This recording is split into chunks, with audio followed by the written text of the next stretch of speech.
चलो चलो जल्दी से, जल्दी आ जाओ मैदान में, देर मत करो।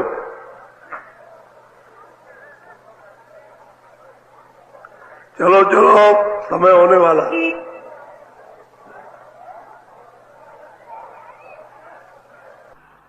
जल्दी निकल आओ जल्दी। आज बहुत अच्छा सुनाऊंगा, आपकी समझ में आएगा। जय गुरुदेव नाम किसका, जय गुरुदेव नाम किसका।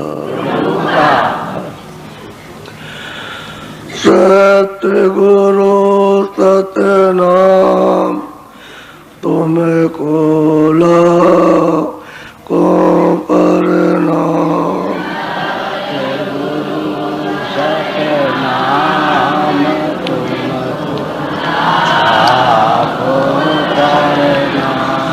सत्य गुरु सत्य नाम तुम्हें कोला को परिणाम। सत्य गुरु सत्य नाम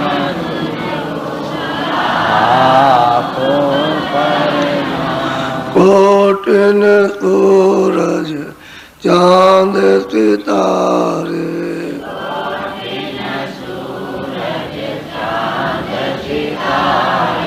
कोटिन सूरज चांद सितारे,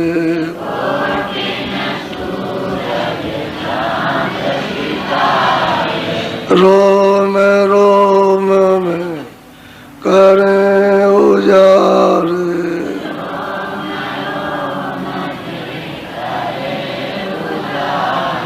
रोम रोम में करें उजारे।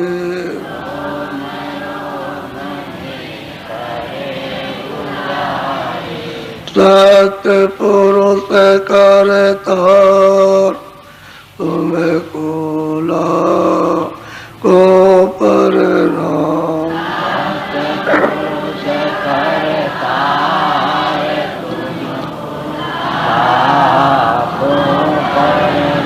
अरबों सूरज चांद सितारे,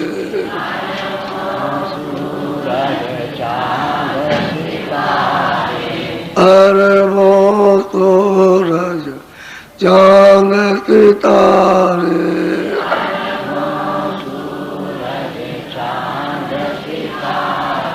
रोम रोम में करे उजारे,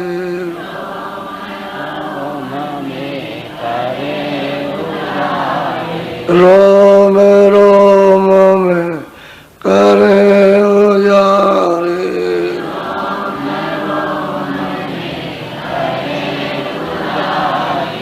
अलग पुरुष करता तुम्हें कोला को परिणाम।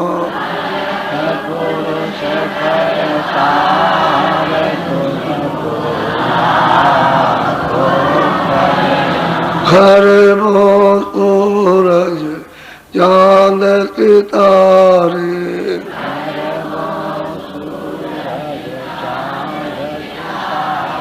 खरबों सूरज चांद सितारे,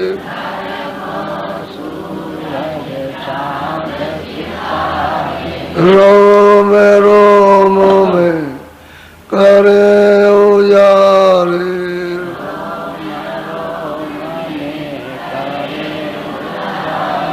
रोम रोम में करे उजारे।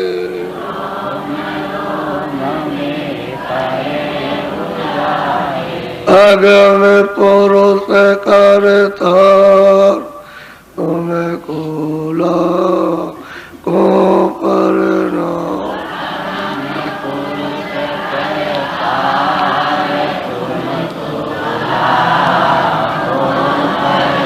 नील नील शशि भान उतारे,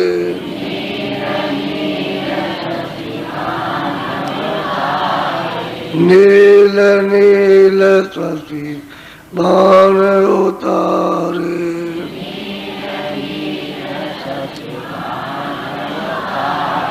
रोम रोम में करे उजारे,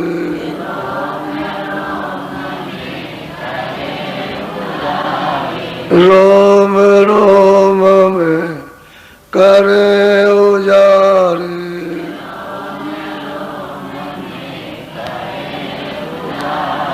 अनामी पुरुष करतार तुम्हें कोला को करना,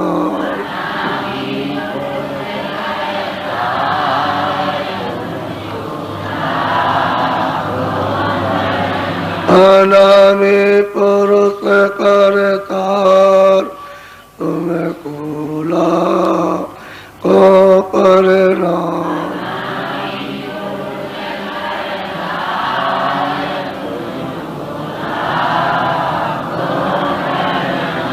तुम्हें कोला को प्रणाम, सत्य गुरु सत्य नाम तुम्हें कोला को प्रणाम,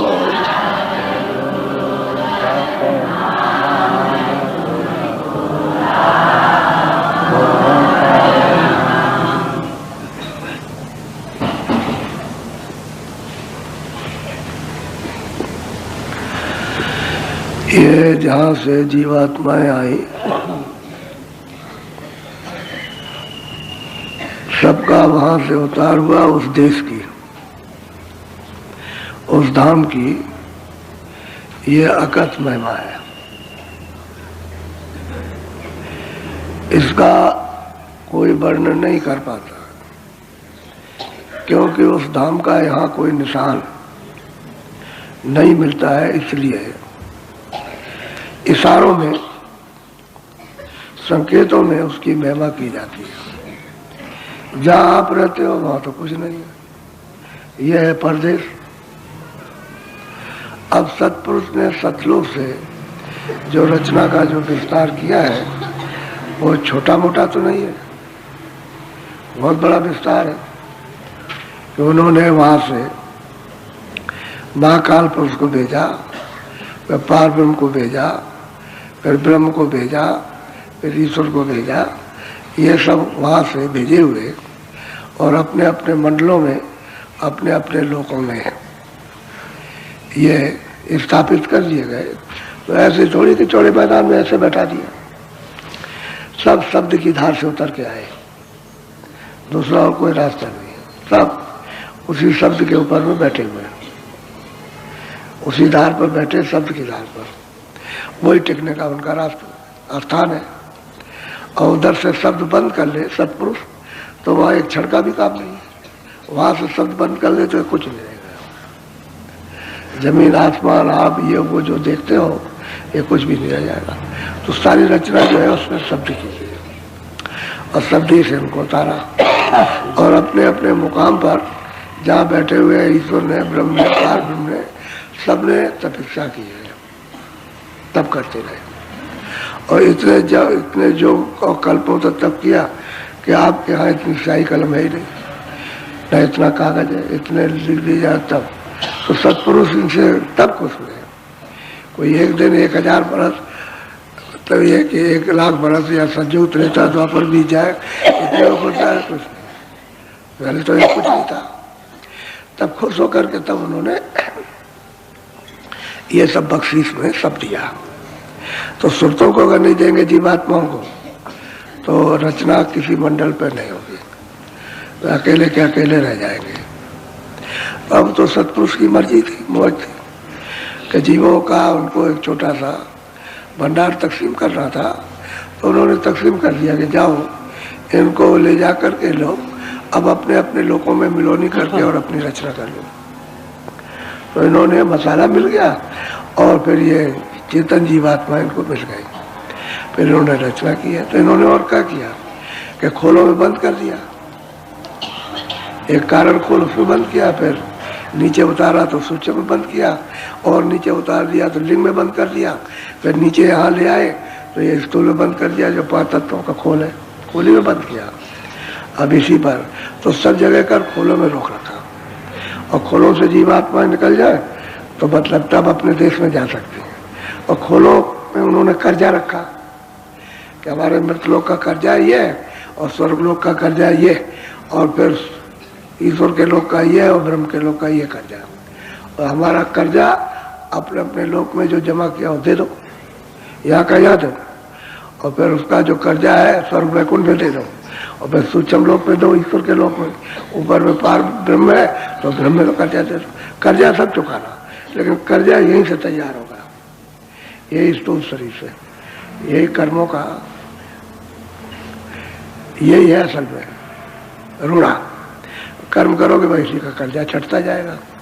तो जैसे वही खाते में छटते जाते, इस साल का इतना हुआ, 6 महीने का इतना हुआ, और इतना समय हो गया, फिर जोड़ दिया, फिर इतना हो गया, यही सब कर्म कर्जा, ये कर्म कर्जा, इसी में सब जीवात्माएं इसमें फंस गए। फिर इसको उल्टिया कहाँ से जाए? अब जो एक दूसरे को दे सकते हो तो दे नहीं लेना, जो मनुष्य शरीर में दिया जाएगा, लेकिन अब 84 में 4 खानों में वहाँ डाल करके फिर कर्जा वसूल किया जाएगा। जैसे इसमें से निकाला, घोड़े में बंद किया, तो अब यक्के में चल रहा है, सवारी में आ रहा काम, तो वो दे रहा कर्जा। अब घोड़े पर यक्के में तो सब बैठते, सब बैठेंगे, उसमें हो जाता जाएगा। या पैसे की योनि में बंद कर दिया इसी जीवात्मा को उसमें, तो बदबू जला रहा, मार पड़ रही उस पर, और मारा जा रहा, प्यासा और भूखा मार पड़ता, उसको गधे की योनि बंद कर दिया, यही जीवात्मा उसमें बंद की जाएगी, दूसरा नहीं है कोई कि और किसी को कहीं से बंद किया, यही कर्म करेगा इसमें।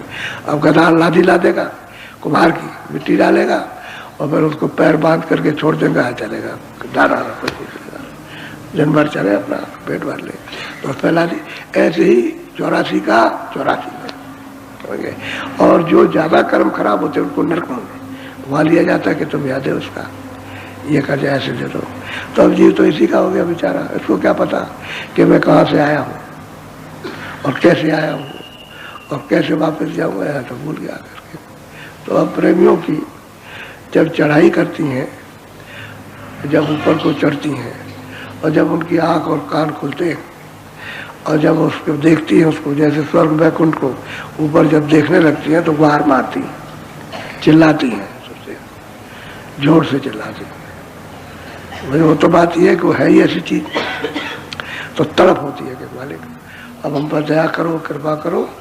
और तो जरा सा प्रेमियों की गुहार, जो सच्चे प्रेमी होते हैं, जो उसको ईश्वर को भी पाते हैं, ईश्वर का भी दर्शन करते हैं, ब्रह्म का भी दर्शन करते हैं, बाहर ब्रह्म का भी करते हैं, वहाँ का और सत्पुरुष का भी दर्शन सतलोक में करते हैं, फिर गुहार मारते हैं, फिर चिल्लाते हैं उसके सामने खड़े होकर के। तो किस तरह से रोते हुए चिल्लाते हैं, ये किसी को मालूम क्या है?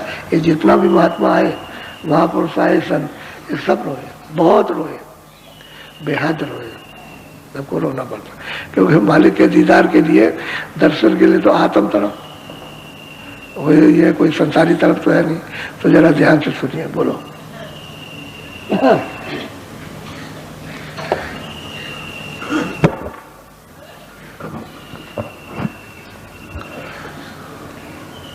करता हूँ पुकार आज सुनिए, गुहार में दीन अधीन, तुम दाता दयाल हो। अब वही सूरत पुकार करती है, हमारे से पुकार करती है कि मैं दीन हूँ और आपके अधीन, और आप दाता हैं, और हमारे गरीब के ऊपर में दया करने, कृपा करने, ये पुकार कर रही है। और कहाँ बैठ करके? यहाँ घाट में बैठ करके। ये सूरत के बैठने का शरीर में घाट है ये, और इस जगह सूरत बैठी है, तो ये नाका तो ये है, इस आकाश का जो ऊपर आपको 2 आंखों से दिखाई देता है, इसके ऊपर नहीं है, इधर ये यहीं तक है, ये इसकी हदबंदी ये यहाँ तक, और सूरत इधर इसके ऊपर बैठी है इसके। तो इसी को इतना बड़ा विज्ञान, उसको कैसे पता चलेगा कि शरीर में सूरत नहीं है और दोनों आंखों के ऊपर में बैठी है। ऊपर में स्वर्ग का नाका, नीचे मृत्यु का नाका, मध्य में बैठी है ऊपर में। अब कर्म जितने भी जमा होते हैं, पाप और पुण्य, जो कुछ भी आपने अच्छे बुरे जो कर दिए, ये सब यहाँ जमा होते हैं इसके ऊपर। ये सूरत का, जीवात्मा का, ये रूह का हृदय दिल है, ये नहीं है, न इधर है न इधर नीचे है। अब जहाँ वो बैठी वही उसका हृदय, वही दिल है। अब यहाँ बैठ करके और वो पुकार करती है कि मैं दीन हूँ और मैं आपके अधीन हूँ, मैं शरणागति हूँ, और आप सब प्रकार से दाता है, जो चाहेंगे आपके पास सब कुछ है और सब दे सकते हैं। तो हमारे ऊपर कृपा करें, दया कर दीजिए। दया की भीख मांगते हैं कि हम भीख मांग रहे, दया की कृपा कीजिए। बोलो। अब करिए समार, मेरी नाव है मझधार में, दुखिया तीवा तुम खेवत। अब वो प्रार्थना करती है कि मैं तो यहाँ फंसा हुआ हूँ, मैं यहाँ से कैसे जाऊंगा, मैं दुखी हूँ, चिल्ला रहा हूँ कि आपका दर्शन हो, आपके पास पहुंच जाए, और आप केवट है, हमको नाव पर बैठा लीजिए और पार कर दीजिए। अब ये तो नाव लकड़ी की होती है, या जहाज लकड़ी का बना, उस पर बैठ गए तो आप यहाँ की नदी को तो पार कर सकते हैं, समुद्र को, लेकिन जीवात्मा को कैसे पार करेंगे? उसके लिए तो ये नाव नहीं है लकड़ी वाली या कागज वाली नाव नहीं, उसके लिए तो नाम नौका। वो अगर मतलब ये हमको उस पर बैठा लीजिए और आप ले जाने वाले केवट है, जो आगे ले जाएंगे, और हमको संभाल लीजिए, हमारी रक्षा कर लीजिए, क्योंकि मनुष्य शरीर फिर मिलेगा नहीं, अब की बार मिल गया फिर मिलने वाला नहीं है। इतनी गुहार, इतनी पुकार करती है और दूसरी कोई पुकार उसके पास है नहीं। उसको अपनी चिंता, अपनी फिक्र है, अपनी रोती है और कहती है अब दया करो, कृपा करो, हमको पार करो, नाव पे बैठा लो। बोलो। दूत यारो दोष मोई, घेर लिया वार दुख देते अपार भदी, खावत जम द्वार तुम रक्षक होशियार। कहते हैं कि भाई दूतों ने, काम है, क्रोध है, लोभ है, मोह है, ममता है, इन सब विकारों ने मुझको ये दरबार पार नहीं जाने देते, अंधेरे में घेर लिया, उजाले में नहीं आने देते, उजाले। और आप सर्व समर्थ हो और मुझे बहुत भय दिखाते हैं, क्योंकि तो कर्मों का क्षेत्र है, डर दिखाते हैं कि चलो तुमको नरकों में ले चलेंगे, ले जाएंगे, क्योंकि जब सूरत की आँख खुलती है तो ये सब सामने आते हैं, आकर के भय दिखाते हैं, डर दिखा, तो जो भी जाएगा सबको, क्योंकि उनका तो काम ही है, तो जिसका जो काम होता है वो तो अपना करेगा ही। तो डर दिखाते, भय दिखा के तो ले चलेंगे नरकों में पहुँचा के चलते। तो हम मतलब ये है कि इतने दिनों से यहाँ चिल्लाते, रोते, जलमते, मरते, खानों में जाते हैं, नरकों में जाते हैं, और आप हैं सब कुछ, हमारी संभाल कर लो, संभाल कर लीजिए। चिल्लाते हैं कि मैं यहाँ घिरा हुआ हूँ, इन दूसरों से, दुष्टों से, इन विकारों से कैसे मैं निकलूं? तो आप समर्थ हैं, आप जरा सी दया कर देंगे, जरा किंचित मात्र भी, तो हो जाएगा काम। अब पुकार कर रही है, घाट पर बैठ के पुकार करती, लेकिन पुकार उसकी है जिसकी आँख खुल गई, जिसकी तीसरी आँख खुल गई, तीसरा कान खुल गया, वो पुकार करती है। क्यों करती है? कि दोबारा कहीं फिर आप उधर से यहाँ न भेज दें, दोबारा आ गए तो ये तो हम जन्मांतर कितने युगों से भोग रहे हैं, ये इसलिए पुकार करती है कि बहुत खींचा खाची करते हैं दोस्त, काम, क्रोध, लोभ, मोह का ये सब विकार अब ये घर में घुसे हुए करते नहीं है। और मैं दीन हूँ और आपके अधीन हूँ, और आप समर्थ हो, केवट हो, और आप सब कुछ कर सकते हो, और दया कर दीजिए। दया की भीख मांग रही। बोलो। लेना अब खबर मोर, मैं तो हूँ शरण तोर, काल किया बहुत जोर, धूम धाम करत सुर तुम सूरा न प्रधान। और इतनी पुकार करती है, कितने पुकार कर रही है, भाई मिलता मेरा इससे जोड़ नहीं चलेगा। ये मुझे चारों तरफ से घेरे हुए हैं उसको, और कर्मों के में बस हो गई। इस काल के देश में आकर यही तो बंधन है भाई। उसने आप अपना विधान बनाया, तो जब शुरू में जब विधान उसने बनाया तो इन तीनों को भेज के तपस्या कराई, ब्रह्मा विष्णु महादेव, इनको भेजा या तपस्या कराई, और इन्होंने सबने समाधि लगाई। तो ब्रह्मा को ये वाणी हुई निरंजन भगवान की कि तुम ये विधान जो हम बोले बना दो। तो जो जो बोलते गए वो बनाते गए, लिखते गए पूरा का पूरा विधान। तो 80,000 कर्म कांड और 16,000 उपासना कांड और 4,000 ज्ञान कांड, ये पूरा का पूरा उसी में सब कुछ है। पाप है, पुण्य है, अच्छा है, बुरा है, न्याय है, अन्याय है, दुख है, सुख है, राजा है, रैयत है, समझ गए सब, कूड़ी कंगाल रूप रूप, ये सब कुछ मतलब ये चारों खाने और सब कुछ उसने विधान बनाया। और विधान बना करके और फिर उन्होंने आदेश दिया कि सबको सुना दो। पहले तो कोई विधान नहीं था, यानी जब आए थे, जब सुनते शरीर में आए तो कोई विधान नहीं था, कोई भी। और सब जगी हुई थी, सबको होता, सब वापस जाती थी, आती थी। उस समय तो कोई रोका टोकी थी नहीं कहीं भी किसी जगह भी, क्योंकि कर्मों का तो कोई नियम था नहीं।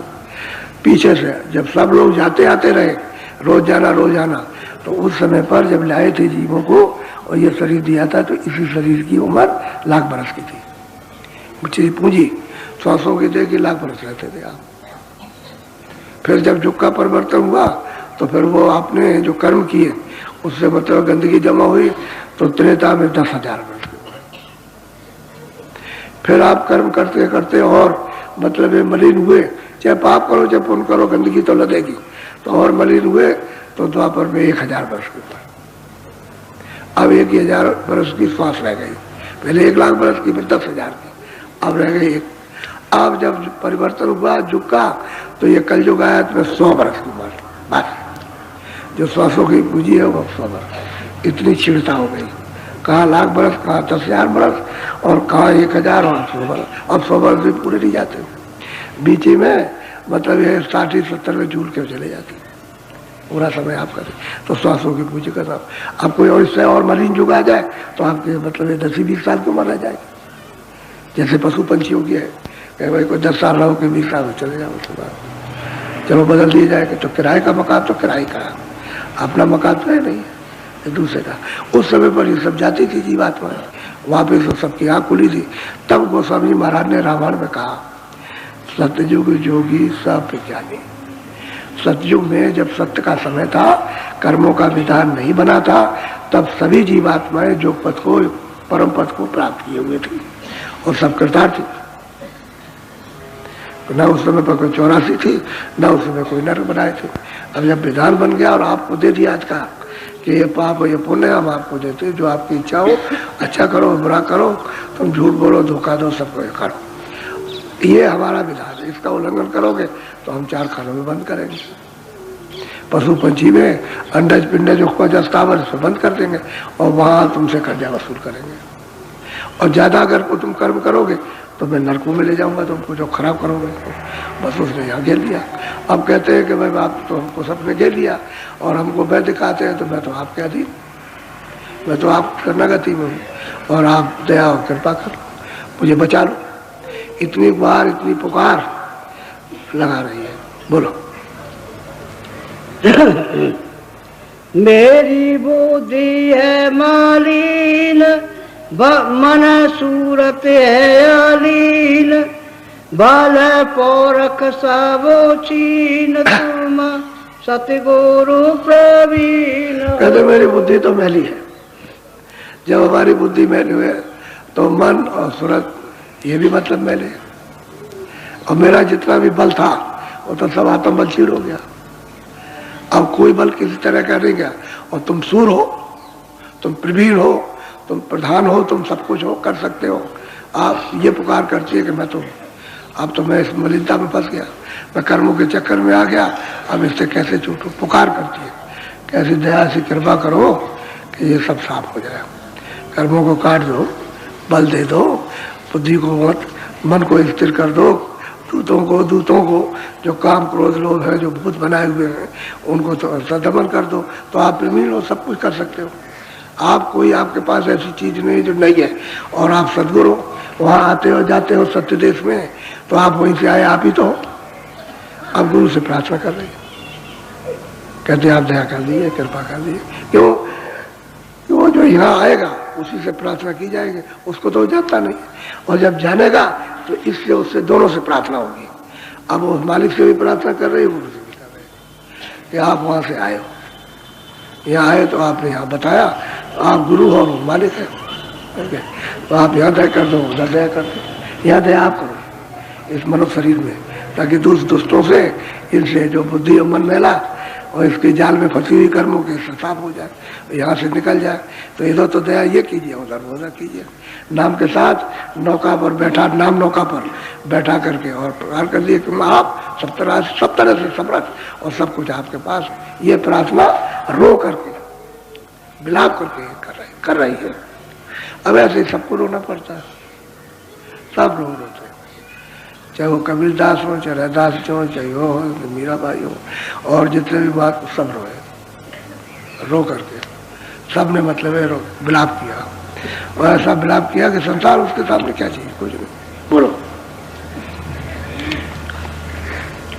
मोई दी जय एक दान में मांगत हूँ निदान, सुरते शब्द का निशान तुम समर्थ सुजान। कहते हैं कि आप समर्थ है, सुजान है, जानकार कि हम कहाँ से आए, हमारा घर कहाँ है, हम कैसे हमारा छुटकारा हो सकता, तो हमको एक दान दे दीजिए, यानी सूरत शब्द का निशान, यानी सूरत को शब्द के साथ जोड़ दीजिए।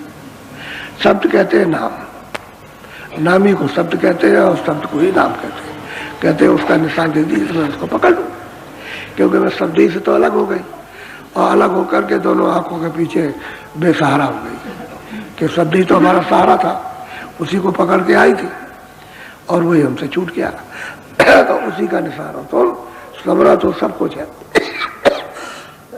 सब दे सकते हो, सूरत को शब्द के साथ जोड़ सकते हो, और जब तक सूरत शब्द के साथ नहीं जुड़ेगी तब तक ऊपर नहीं जा सकती। और शब्द बराबर आ रहा 24 घंटे अखंड है। वो तो आपके जो कान है वो जीवात्मा के कान और जीवात्मा की आंख जो तीसरी है वो बंद हो गई गंदगी के कारण। शब्द तो बराबर हो रहा, शब्द एक रस हो रहा, उसमें कोई फर्क नहीं है। लेकिन जब साधन करते हैं लोग, भजन करते हैं, तब सुनाई देता, ध्यान करते हैं तो दिखाई देता, तो शब्द तो आ ही रहा, क्योंकि वो तो खाली है, दरवाजे पे बीच में गंदगी जमा है। अब वो गंदगी हट जाए तो सूरत का नाम से शब्द के साथ मिला हो जाए। कहते हैं उसी का निशान मांगे, जरा सा निशान दे दीजिए जरा सा, तो मैं उसके साथ में लग जाऊँ वही। और आप सुजाने, आप सब जानते हैं ऊपर से नीचे तक सब रास्ता जानते हैं जाने आने का, कि हम कैसे आए कैसे पहुँचेंगे। तो नाम का निशान मांग रही है कि शब्द का निशान, सूरत को शब्द के साथ जोड़ दीजिए। ये यानी रो करके प्रार्थना करती है। बोलो। नाये प्रेम नाये भक्ति भाव चाव नाहे, श्रद्धा प्रतीत नाहे, काम क्रोध लोभ माहे, कैसे करोगे निर्वाह। अब वो सूरत अपने आप को देखते हैं कि भाई मुझ में तो मतलब है कोई प्रेम भी नहीं, कोई श्रद्धा नहीं, कोई भाव नहीं, आपके कोई प्रीत प्रतीत भी आपके साथ नहीं, न कोई साधन न कोई भजन है। अब यह है कि मैं तो इसमें फंसा हुआ हूँ काम क्रोध लोभ में, और मैं अपने को तोलता हूँ, तो मेरा छुटकारा कैसे, निर्वाह कहते छुटकारे कि मेरा छुटकारा कैसे आप करेंगे। मैं तो इस विकारों में फंसा हूँ। रोती है और चिल्लाती है कि मुझ में तो इतने विकार है और आप हमें को कैसे यहाँ से छुड़ाएंगे। तो दया मांगती है, सब अपनी जितनी भी खामी खराबी जितनी बुराई सब चिल्ला रहे कि मैं ये हूँ मैं ये हूँ, और दया कर दीजिए कृपा कर दीजिए। बोलो।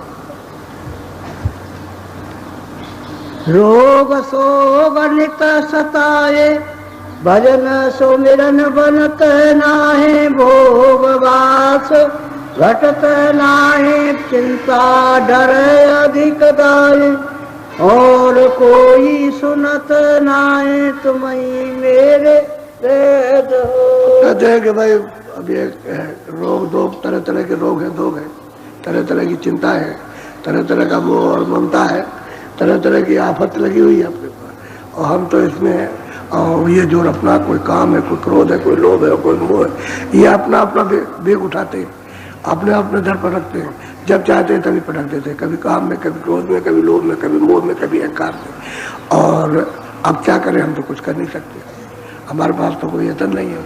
लेकिन ये है, ये विश्वास है